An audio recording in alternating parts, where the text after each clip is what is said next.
City mirror आपका अपना channel, हर छोटी बड़ी खबर पर नजर। City mirror.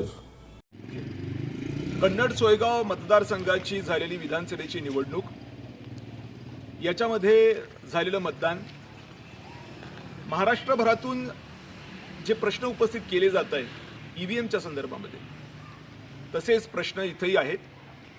आणि या संदर्भामध्ये मी आज निवडणूक निर्णय अधिकारी यांच्याकडे काही कागदपत्र मागण्यासाठी आलेलो आहे. आणि ती कागदपत्र ज्याच्यामध्ये फॉर्म 20 आणि फॉर्म 21 ही आता उपलब्ध झालेली आहेत. येणाऱ्या काळामध्ये महाराष्ट्रभर या ईव्हीएमच्या संदर्भामध्ये विषय पुढे येणार, तसे कन्नडमध्ये पण येणार. कारण अनेक गोष्टी ज्या आत्ता ह्युमन एरर म्हणून की बाबा आमचं लिहिताना चुकलं होतं आणि आता आम्ही ते दुरुस्त केलंय, अशा पद्धतीच्या पुढे येत आहे. ज्याच्यामध्ये सर्वात महत्त्वाचा विषय म्हणजे मतदानाच्या दिवशीची निघालेली आकडेवारी, जी आकडेवारी पत्रकारांना देण्यात आली होती, ती नेमकी मतदान मोजत असताना बदलली, ती वाढली.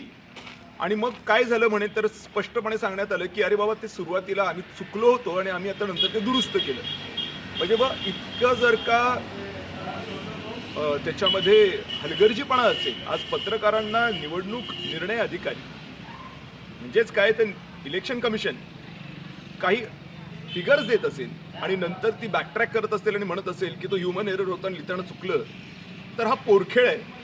असं होत नसतं. जबाबदारीचं काम असतं आणि ही जबाबदारी आहे. सातत्याने ते लढवत आहेत. काही मतदान केंद्रांच्या संदर्भामध्ये सुद्धा असं घडलंय आणि आता ते म्हणतायत की आम्ही लिहिताना चुकलो होतो, आता आम्ही ते दुरुस्त केलंय. तर मग असं काय काय दुरुस्त केलंय आणि ते तुम्ही चुकू शकता का, हा एक महत्त्वाचा प्रश्न आहे.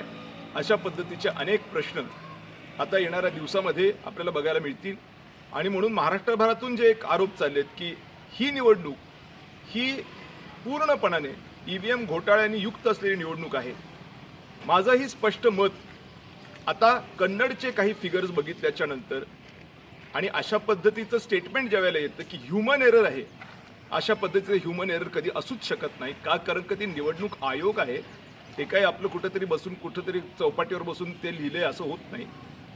म्हणून इथंही घोटाळा झाला अशा पद्धतीचं निश्चितच शंकेला वाव आहे. आणि म्हणून महाराष्ट्रभरात येणाऱ्या ज्या दिवसांमध्ये एक मोठं याच्यावरती वादळ उठण्याची शक्यता आणि त्याच्यामध्ये कन्नडसुद्धा असेल, याच्यात कुठलीही शंका नाही.